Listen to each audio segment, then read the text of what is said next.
Uh, Today we were at headquarters in Sydney at Randwick, racing on the course proper. Now I'll get to that meeting in a minute. Going back to last Saturday, where I hadn't watched the tape, of course, that there was the provincial meeting was on at Newcastle, where the track was dead and the rail was out 5 metres at Newcastle last Saturday. There was a southwesterly breeze, which could have had a little bit of effect on leaders. There were leaders to win, but as the day went on at Newcastle, it was, I thought the track played against leaders and those that were close to the fence, and it was better if you were coming off the pace and off the fence. Down the outside. That's as the day went on. That's how I thought the track played for sure. Now that was last Saturday. We had meetings, of course, on Sunday and Monday. On Tuesday we had a provincial meeting at Kembla Grange, where the track was a dead 5. The rail was in the normal position, and similar to Newcastle, the fence at Kembla Grange on Tuesday was a little bit iffy. It was also better to come off the pace and be off the fence in the straight. There was in the second last race, I must admit, there was a 30-to-1 chance, or even longer. What was its name? A super mover, which did sit third on the fence. It half led early, and it did stick on very well in the 2,000 metre race, and was close to the fence and got the money. So, and that was the last race on the program that day. There were only the 7 races, so that contradicted things a bit. But I still do think that the off the fence was a bit better. We came to Warwick Farm, the midweek meeting at Warwick Farm on Wednesday. The track was dead. The rail was 3 metres out, and it was an advantage to be near the lead, and most certainly nothing wrong with the fence at Warwick Farm on Wednesday. That there was no wind, which didn't have any effect. No wind, so there was no effect, wind effect at all. Repeating myself, near the lead and the fence was I thought, an advantage. If you were trapped wide in the run, it didn't help your chances at all. The third race there, I suppose you could say, the 2 runners that made up most ground all day and possibly were the best runs were in race 3, the dead heater Winetails, having its first start, trained by Chris Waller, I think, ridden by T. Clark, replacing the pumper. It dead heated with the leader in that race, another first starter, Bonnie Tess, and also the third horse in that race, Luxury, like it did at Cessnock. It made up plenty of ground from well back in the field.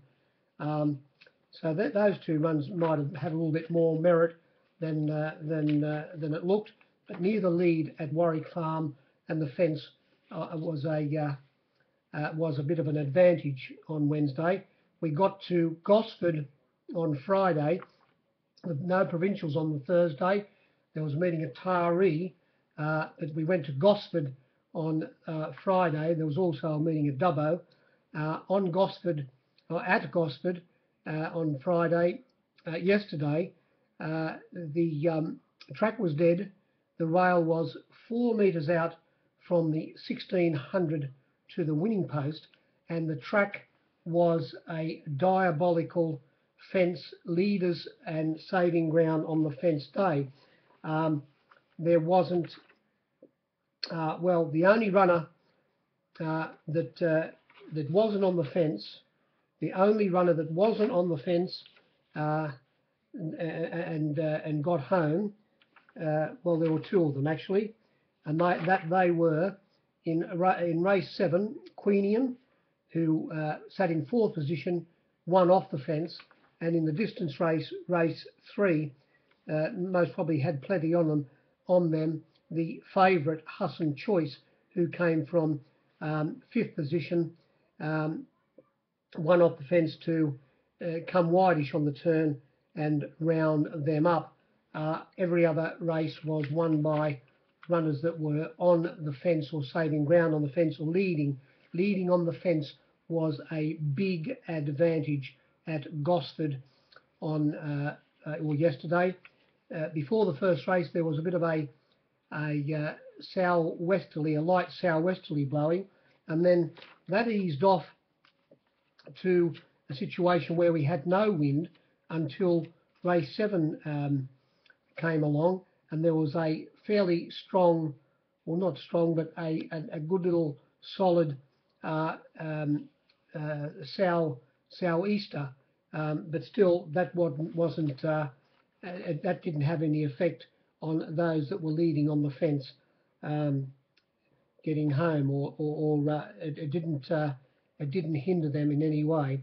Now we got to and going back to Warwick Farm, it's amazing, isn't it? I ran into a trainer who trains in the bush, who I've known for a long time. He commented on what a poor crowd it was at Warwick Farm on Wednesday, and I said, well, what's the attendance been like up the bush? He said, well, the meetings during the week, of course, out there in the Western districts. He said there is hardly, there are just, well, they're ghost towns.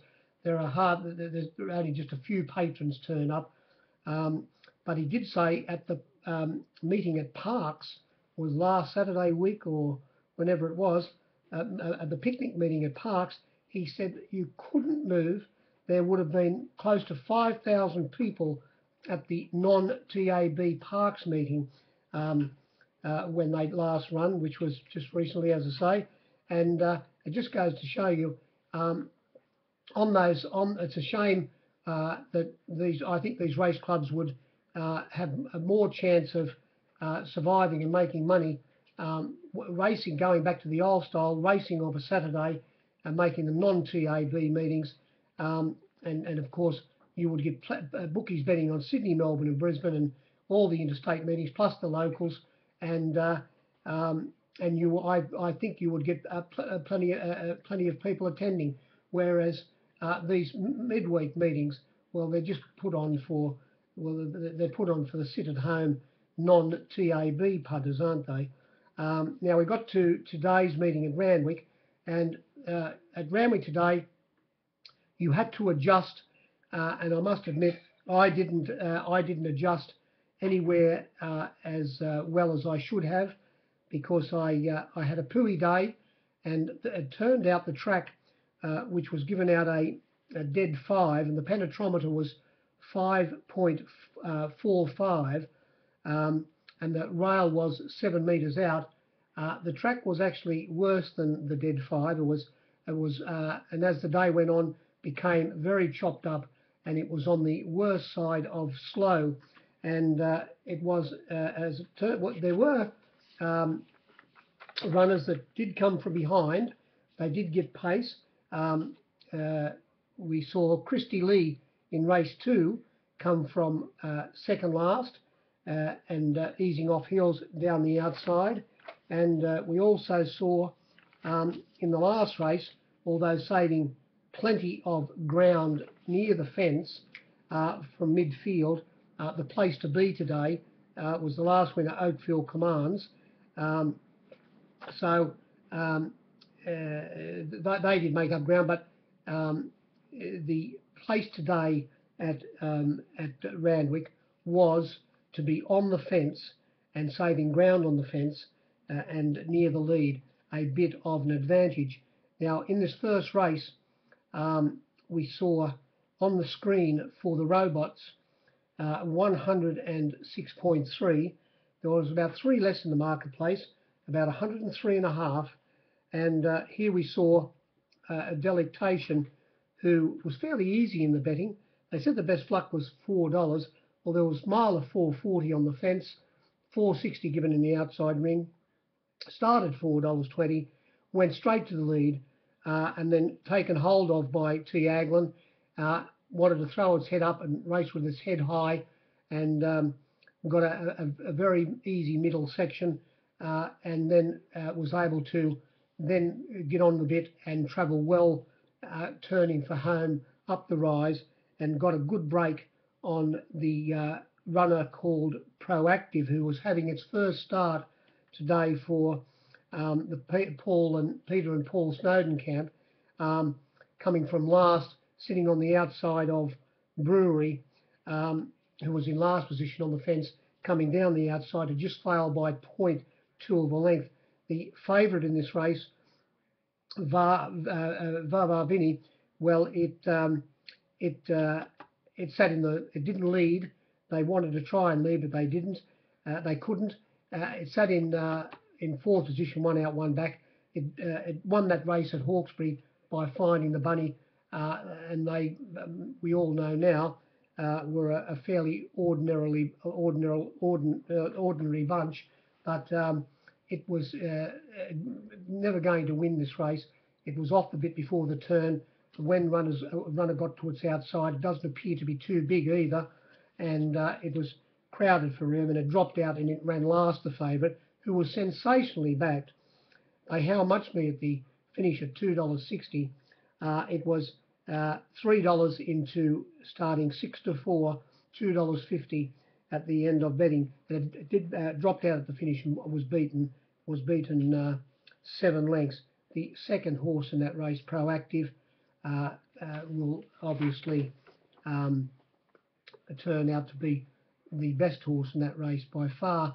Race 2, well, here we saw the runner that a runner that did come from behind, Christy Lee, who they said the best luck was $5.50. You could have easily got $6. Oh, $6 for half an hour, or $6 on the fence for whatever you wanted. 107.5 they said on the screen, 3.5 less in the marketplace, about 104. And well, I was able to back. I won't count it as a fluck, but one captain put up $3.60 about Commanding Wit on the fence. I finished up. I did have something on it with him at $3.60. It did start. They took my $2.60 for whatever you wanted at the finish of betting, and starting favourite, of course. The official flux were $2.80 into $2.50. The opening second favourite, Cradle Me, we put it up $3, 2 to 1, 2 to 1 bar, and it got out to plenty of $3.50 on the fence at one stage. Back into $3.10, but back out to $3.50 when the starter said go, and well, they more or less had their chances. The favourite had every possible, I suppose. Commanding Wit sitting in the 1-1 position, getting off its heels, turning for home and getting past it after they topped the rise was the second pick, Cradle Me, and coming off its back, hanging out all the way, hanging in all the way on T. Aglin was the winner, Christy Lee. The sting out of the ground obviously suited it, and Capital Commander ran along, couldn't cross Oliver Time, who kept on hunting up on the inside of it to the turn, and Capital Commander, who was resuming from a spell,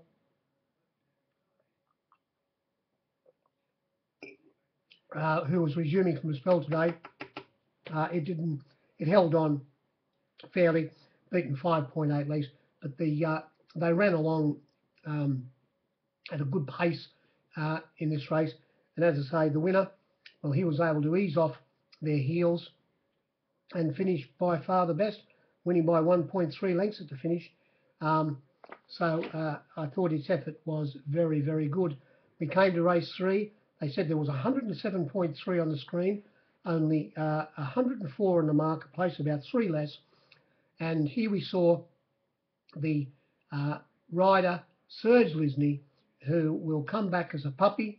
He sprung the lids. We all thought it would go straight to the lead, and he found the bunny on Texan Lad on its outside Straturbo. They raced in pairs back to the resume, or the runner that was having a second run from the spell and had changed stables, Faustus, who finished up bleeding, unfortunately. It was a tailed off last all the way. Finish up was beaten 10.2 lengths. I laid at one stage 9,000 to. It was backed. It was $31 into 26. 9,000 to 300 win and place Faustus. So it was obviously, I thought, fancied by the stable. It looked like it was stable money to me.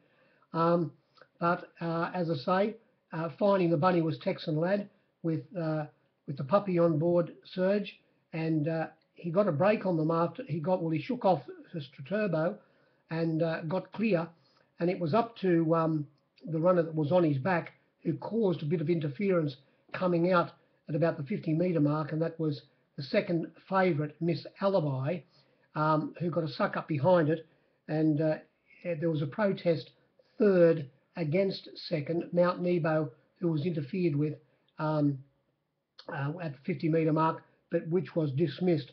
But it couldn't catch the leader, Miss Alibi, and it went down by 0.2 of a length of say, and Mount Nebo was 1 length away running third.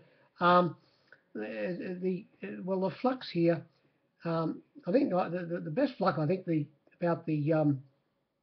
was a late scratching, of course, this race, Average, and when it was scratched, number 7, it had been well back from $17 into about a $14 chance, 13 to 1 when it was scratched, and or even a $13 chance, about a 12 to 1 pop. Through when going on to the track through the tunnel, it reared, and its rider S. Clipperton was dislodged, and it was a late scratching. And before that, well, for a start, the SP about Wonderbolt was $2.70. Well, I was $3.20 and laying, and I must admit, I got a bit of section out of this runner. $3.20 starting with me, $2.70 SP, and I was also $4 Miss Alibi when they jumped, and I think the SP might be only about $3.60 about it. Biloxi, there was $6.50 into $5.50. The winner, Texan Lad, before the scratching, $21 had been bet into about 18 or 17 about Texan Lad. When the 12 to 1 chance came out, it was still $17, a 16 to 1 chance Texan Lad. And in the last 3 minutes of betting, one of the pros who also found the winner of race 5, we'll get to that in a minute, Jojo Girl, the same pro, he backed this runner winner and runner Texan Lad for an absolute bucketful, even more than a bucketful, a shite houseful. How much me at $17, and then he got over to the rails and he went along and he had a large plate with every captain who'd let him on at the $17, and he did get the chocolates, taking all of that beautiful cream right off the top. Now we got to race 4, 104.5 on the screen, and unfortunately for the captains, we didn't want to spoil the party. We only gave the 99.5 in this race. And who won this race? It was won by the leader, Gay. She owns the lead, Gay, and it went straight to the lead, Sugar Rush. We only put it up a $3.50 chance. It got out to a mile of $4.40 and $4.60. Came back into $4 at one stage, but back out to $4.20 at the end of betting, did find the bunny. Sitting on its outside was Medal, who was $11 into $8, well backed, and they were at one stage a good 3 lengths in front of Sinjoran, and on the outside of it, its stablemate Agadir, who was the favourite, starting only a $2.60 chance after a mile of $3 had been bet, and it went absolutely terrible. And then there was a good gap behind it to a Basso, and then another big break to Flying Sebring on the inside of Choice Lager, and then another bit of a break to the runner that finished up running second here in a knot, the runner that fluked winning here last start.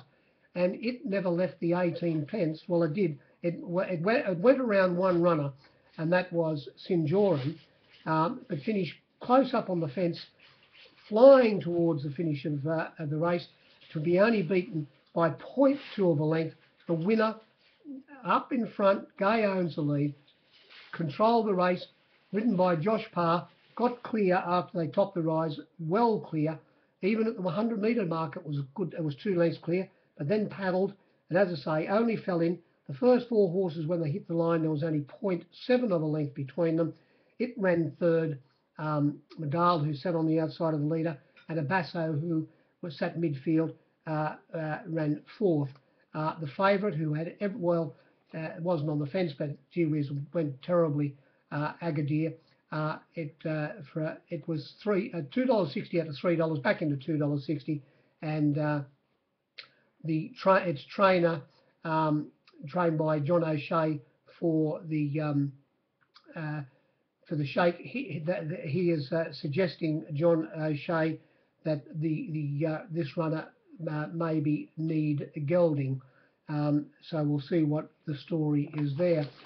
Race 5, they said there was a fat 110.3 on the screen, nowhere near it in the marketplace, but not bad for Steak and Kidney, 104.5. And who won this race? It was won by the runner that I was telling you that the pro found, who found Texan Lad. He also found this runner, Jojo Girl. We put it up a $31 chance, got it out to 41, and he said, yes, all right, I'll have a large plate of that, thank you very much, and backed it into $26, took all the 40 and the 30 for whatever he could get on with, and I don't know how he's going to get all this section home. He'll need the main Nicholas truck, or maybe a couple of them, because there was a lot of section 1 on this runner. Now, this was the race where we saw Sir Bigglesworth, trained by I Own the Lead Gay, race very keenly in the lead, going out down the back, going out of the straight the first time, finding the bunny, and then by the time they'd got into the back straight, it was 3 lengths clear of Fraser's, who we thought would be up there with it, and then it was another 3 lengths back to Strike Me Lucky, and then it was another good break back to the New Zealander having its first run in Australia, NJ, and on its outside was Double Eagle, who finished up being beaten 54.8 lengths, but it lost plates on its front 4 and also back hind. So that might be the reason why it was beaten so far. But anyway, and behind that pair, well, we had Summer comes Corstrom on the out running in 6th position, and on its inside, the winner Jojo Girl from Barrier 2. And I think the pro, he was a Jerry, that this track was wasn't a dead track, it was at least a slow track, and the 18 pence was the place to be. And when they turned for home, it was still well clear Sir Bigglesworth, but getting off the fence then and getting up, well, chasing it still was Fraser's, and getting in between Fraser's and Strike Me Lucky, who was still there plugging away, was the winner Jojo Girl, who'd railed up, got in between that pair, went out after Sir Bigglesworth, who got out into the middle of the track under pressure. The winner switched back towards the fence and went away and won by 2.8 lengths. And coming from a clear last, making up a lot of ground, was Major, only beaten 3 lengths. But it didn't. I'm not too sure. I'll have to watch the race tomorrow, but it didn't save ground on the fence. I think I've got a funny feeling it came around them, so its run might have been good. The favourite here, Tonopah, the vet ran his hand over it, couldn't find anything wrong with it. The rider said it was beaten at the 600 metre mark, and beaten it was because it was 28.8 lengths away from the winner. Oh my God, no more for the favourite. I'm just doing this review. Can I ring you back, please? Can I? Yes, yes. Yes, I'd love to ring you back. So that's race 5, and as I say, the rider said on the favourite Tonopah, it was gone at the was beaten at the 600, and beaten it was because it finished up, as I said, 28.8 lengths away from the winner. It's good. The staying races are good to bet in, aren't they? Now race 6. Here we saw Serge Lisney, the puppy, go straight to the lead on Black Jag. He only won by 6 lengths. Sitting on his outside was Laser Flash, another runner well back because they knew it was going to be up near the lead, and the winner was extremely well backed as well. It was able to shake off Laser Flash before the turn, who dropped out and got beat 22.2 lengths. And when it did drop it off, chasing the 2 leaders on the fence was Darcy Be Good, and on its outside was Our Desert Warrior. But when they turned for home, he had plenty up his sleeve here, Serge, and he said, "Come on, we're going, Black Jag." It won with Serge aboard the first race on the second day at the Scone Cup Carnival, leading, and he shook these runners off very quickly and went away, as I say, and won by 6 lengths. The runner that is trained by Peter and Paul Snowden, having his first start from racing in Europe, Sabo Trofino, it made up a lot of ground, not leaving the fence, but as I say, beaten a long way, 6 lengths, and coming from second last was Disciple, 6 and beaten a half a length away from it, 6.5 lengths away from the winner. The winner opened up $9, got out to 10. They killed you for the 10, only started the 9, and I must admit I lost on this race. Disciple at one stage, well, it was $4.60 out to $6.50 back into $5. Then we had Transonic, $3.50 out to $4.60. Now, at one stage, they'd kill you for the $4.60, whatever you wanted, but started $5.50 at the end of betting. Rugged Cross was reached for by the captains, $3.20 out to $4.60, back into $4 at one stage, but back to $4.20 at the end of betting. And Our Desert Warrior, $5.50 out to $8, back into $6. But the winner was also backed at the $10.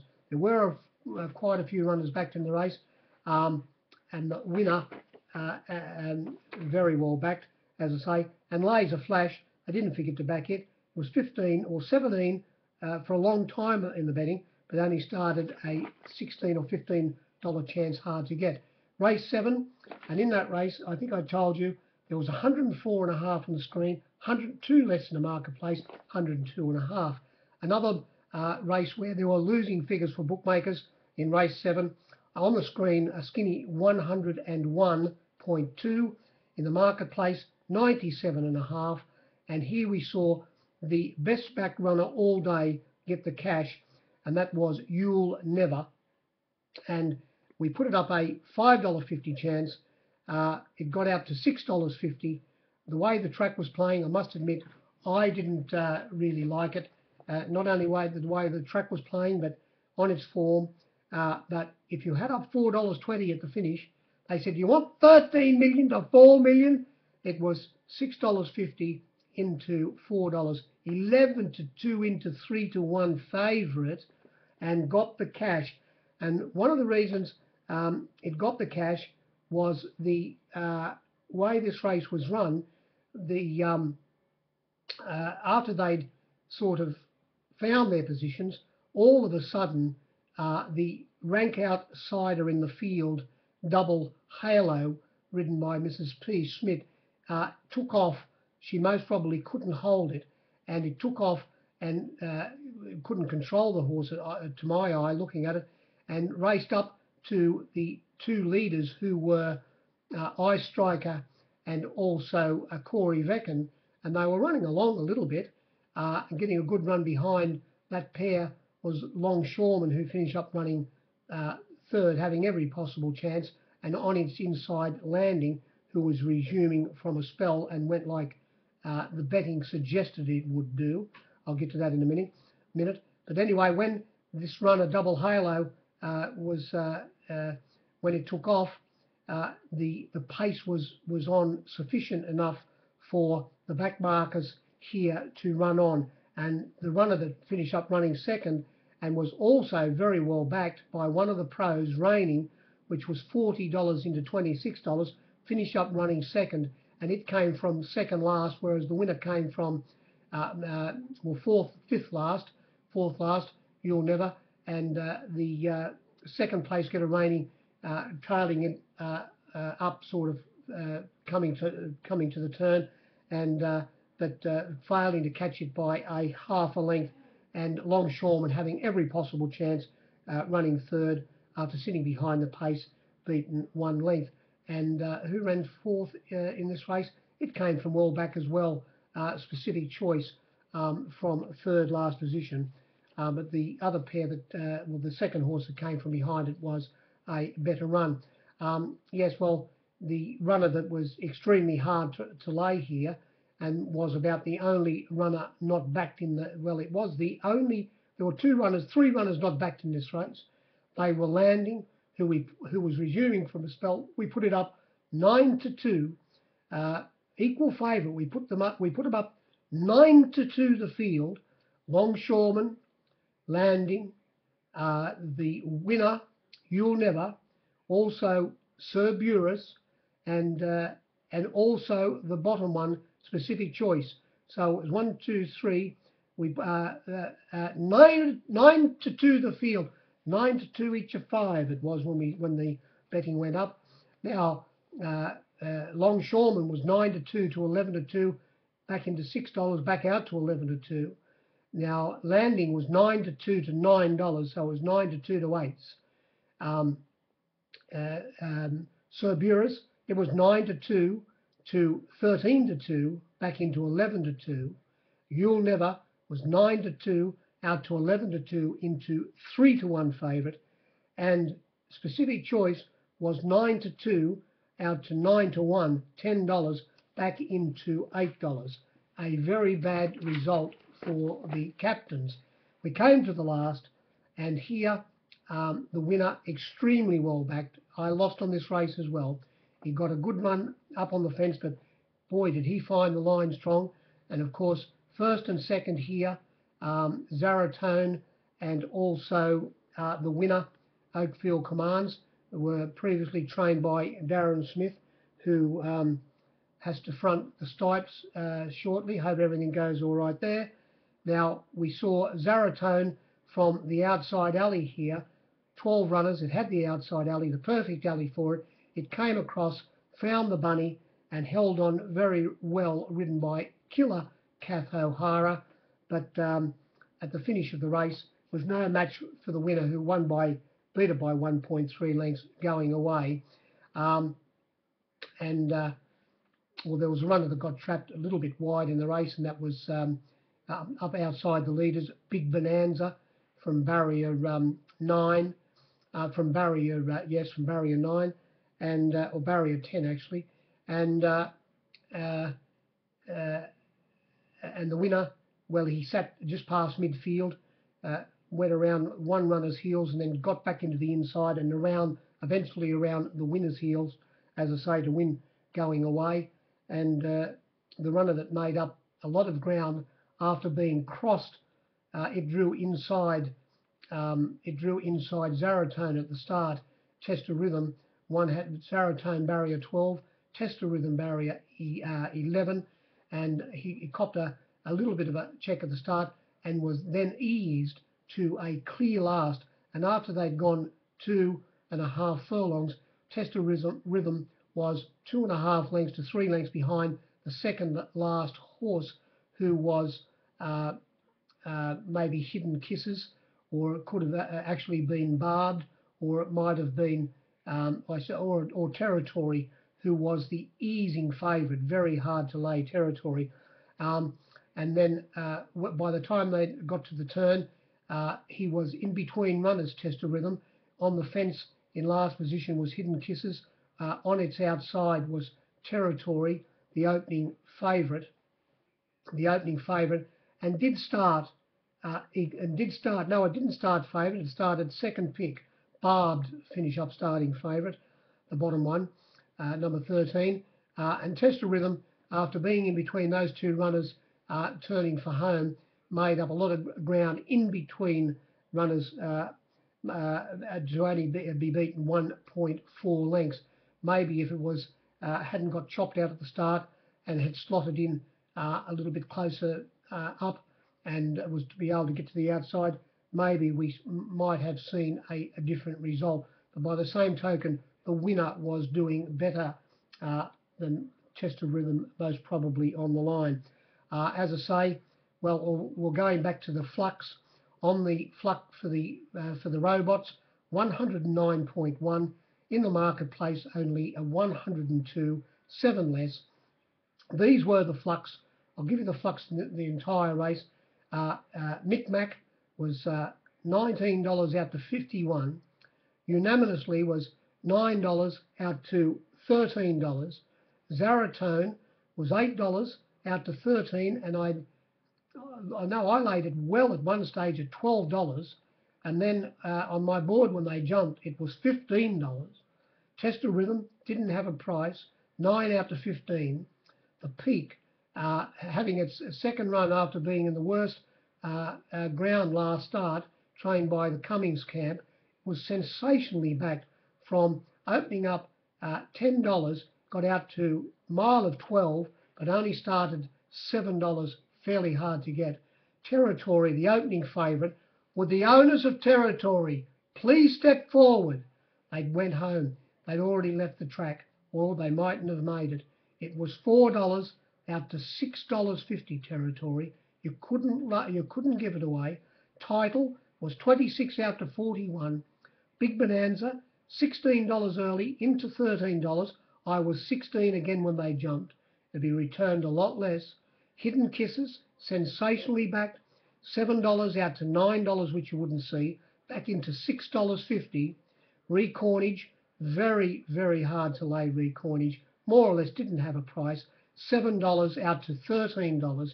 Oakfield Commands, $7 out to $10, which you wouldn't see, in the start, a 13 to 2 chance, $7.50. And the bottom one here, Barbed, who finished up starting favourite and went terribly after, well, it sat well back in the field, one off the fence. The winner got inside it at one stage. We put it up $6, got out to $7.50, 13 to 2. But, well, they returned at $4.80, a 15 to 4 chance. I was still $5.50 when they jumped. And the vet ran his hand over it and said he couldn't find anything wrong with it. The rider saying that the track deterioration, the way the track was chopped up, it was playing like a wet track, like a slow track, which didn't suit it. And from now on, they're going to look for dry tracks for Barbed. But I don't think even the dry tracks will help Barbed. Things have got to go fall completely into place for it to, I think, have success. So that was about the meeting. As I say, you had to adjust there today the way the track played. It was a bit of a, as I say, when you're doing your form, don't believe the dead condition that was given out for the track. You've got to assess this meeting as a slow track, if not a little bit worse. That was about the meeting. Good evening.